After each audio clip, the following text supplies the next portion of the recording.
Speaker को लेकर जहां विपक्ष से सहमति बनाने की कोशिश हो रही है, वहीं देश में आपातकाल लगाए जाने के आज 50 साल पूरे भी हो गए हैं, जिसे लेकर बीजेपी काफी आक्रामक है। आज आपातकाल की बरसी को बीजेपी काला दिवस के तौर पर मनाएगी, जिसे लेकर देश भर में अलग अलग कार्यक्रम किए जाएंगे।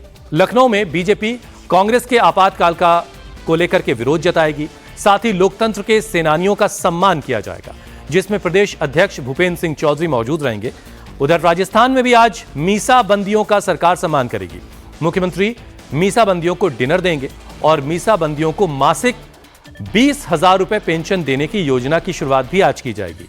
इन सब से अलग मुद्दे को लेकर अब जमकर सियासत भी हो रही है, जिसका नजारा संसद सत्र शुरू होने के पहले दिन भी हमने देखा, जहां पीएम ने इमरजेंसी को लेकर कांग्रेस पर जमकर निशाना साधा तो कांग्रेस ने उसे घिसा पिटा पुराना बयान करार दिया। तो इमरजेंसी के 50 साल पूरे होने पर पीएम मोदी ने सोशल मीडिया एक्स पर पोस्ट किया है। पीएम ने लिखा है, आज महान लोगों को श्रद्धांजलि देने का दिन है। कांग्रेस ने भारत के संविधान को रौंद दिया था। तो प्रधानमंत्री ने एक्स पोस्ट पर लिखा है कि आज महान लोगों को श्रद्धांजलि देने का दिन है और आपातकाल के 50 साल पूरे होने पर प्रधानमंत्री ने ये एक्स पोस्ट की है। जो लोग इस देश के संविधान की गरिमा से समर्पित हैं, जो लोग भारत की लोकतांत्रिक परंपराओं पे निष्ठा रखते हैं, उनके लिए 25 जून न भूलने वाला दिवस है। देश को जेल खाना बना दिया गया था, लोकतंत्र को पूरी तरह दबोच दिया गया था। इमरजेंसी के ये 50 साल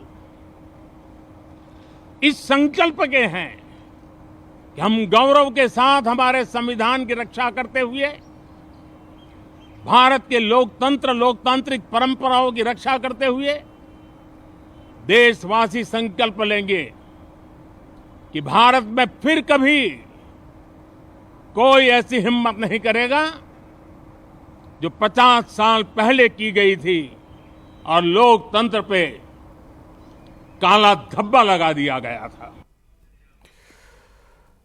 कांग्रेस को इस बात का एहसास है कि आपातकाल पर जवाब देना उन्हें हर बार भारी पड़ता है और इसीलिए पार्टी के अध्यक्ष मल्लिकार्जुन खड़गे ने कहा कि हर बार इमरजेंसी की सालगिरह पर मोदी वही घिसी पिटी बातें करते हैं, जबकि मोदी ने खुद देश में अनडिक्लेयर्ड इमरजेंसी लगा रखी है।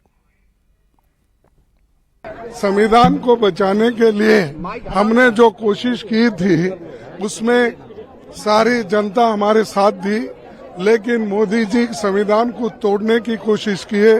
इसीलिए आज सभी पार्टी के नेता लोग एक होकर ये जो प्रोटेस्ट कर रहे हैं और यहाँ पर जो गांधी स्टैचू थी और वहीं पर हम प्रोटेस्ट कर रहे हैं। मेरे बाबा साहब अम्बेडकर की वहाँ थी और गांधी जी की यहाँ थी, यानी हर नॉर्म्स को, डेमोक्रेटिक नॉर्म्स को तोड़ रहे हैं।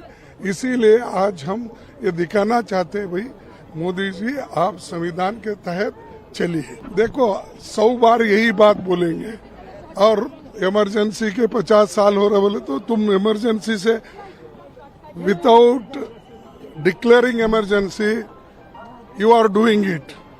इसीलिए हर बार वही बात बोल के आप कितने दिन ऐसा ही अपनी हुकूमत करना चाहते हैं। इमरजेंसी का सवाल का जवाब काफी मुश्किल है, तो उसके बाद के जवाब में यह कहा गया कि अनडिक्लेयर्ड इमरजेंसी देश में लागू है। बहरहाल देवेंद्र पराशर इस पर और ज्यादा बातचीत के लिए हमारे साथ जुड़े हुए। देवेंद्र, हमने हर बार राहुल गांधी के हाथों में संविधान की किताब देखी, अपोजिशन के ज्यादातर नेता संविधान की बुकलेट के साथ कल भी संसद परिसर में हमें नजर आए। तो आज का जो दिन है, इमरजेंसी की जो सालगिरह है, इसको लेकर के ये वाला जो नैरेशन है वो कितना भारी पड़ेगा अपोजिशन पर, खासतौर से कांग्रेस के लिए? कल सिर्फ संसद परिसर में ही नहीं बल्कि कई सांसद अपोजिशन वाले तो ऐसे थे जो शपथ लेने गए, तो शपथ लेने के समय भी उन्होंने संविधान के प्रति अपने हाथ में रखी थी और उस समय वो शपथ ले रहे थे। और समझा जा सकता है कि वो नैरेटिव अपोजिशन कितनी प्रमुखता के साथ गढ़ रहा है। उसके पहले संविधान सदन जो कि पार्लियामेंट की पुरानी बिल्डिंग है, वहाँ के सीढ़ियों पे जब सोनिया गांधी और अखिलेश यादव बात कर रहे थे तो उस बातचीत में भी संविधान को लेकर ही बातचीत हुआ कि संविधान की बड़ी कॉपी लेके हम आए हैं या बड़ी कॉपी लेके आएंगे। सोनिया गांधी ने फिर ये कहा कि इस बार तो आपका दल भी बहुत बड़ा है। तो सब कुछ संविधान के इर्द गिर्द ही बुना जा रहा है। और ऐसे माहौल में आज जब अगर इमरजेंसी को लेकर उसकी सालगिरह, एक तरह से एक काला सालगिरह जिसको लोकतंत्र के लिहाज से जिसे कहा जाता है बार बार, उसमें बीजेपी ने जो प्लानिंग की है वो हर बार वो करते हैं कि इसको आपातकाल को पूरे के दिन पे पूरे देश भर में बीजेपी अलग अलग कार्यक्रम करती है, प्रेस कॉन्फ्रेंस करती है, पार्टी के नेता कार्यक्रम को संबोधित करते हैं। बीजेपी के राष्ट्रीय अध्यक्ष जेपी नड्डा 12:30 बजे संबोधन करने वाले हैं और उससे पहले प्रधानमंत्री नरेंद्र मोदी का आपने देखा कि किस प्रकार से उन्होंने एक ट्वीट करके उस चीज़ को याद किया। और कल भी जब पार्लियामेंट में सत्र के पहले दिन प्रधानमंत्री नरेंद्र मोदी का बयान हुआ था तो उसमें भी उन्होंने इस बात को दोहराया था। तो सत्ता पक्ष और विपक्ष दोनों ही लोकतंत्र और संविधान, इन दोनों मसलों को लेकर अभी फिलहाल वार प्रतिवार में जुटे हुए हैं और उसकी एक झलक आज फिर से पार्लियामेंट में भी देखने को मिलेगी, ऐसी उम्मीद जताई जा रही है। विजय लक्ष्मी से भी जरा समझते हैं कि संविधान की बुकलेट के साथ आज इमरजेंसी के सवाल का जवाब आखिर कांग्रेस कैसे दे पाएगी कि जब प्रधानमंत्री ने एक्सपोज के जरिए अपनी बात साफ कर दी है कि आज से 50 साल पहले कैसे संविधान को रौंदा गया था और आज महान स्वतंत्र सेनानियों को याद करने का दिन है। तो कांग्रेस की स्ट्रेटेजी क्या रहेगी विजय लक्ष्मी?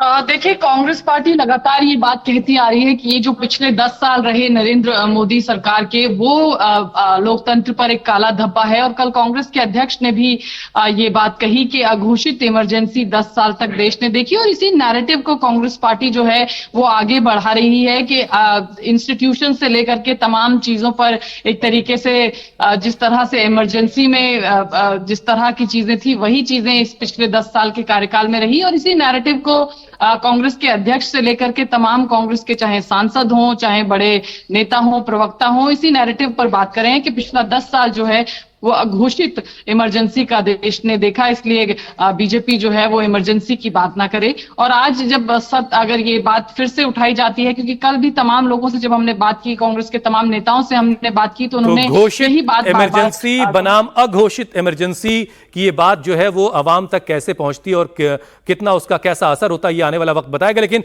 कुछ तस्वीरें आ रही हैं, कुछ देर में योगी आदित्यनाथ जो है वो प्रेस कॉन्फ्रेंस करने वाले हैं।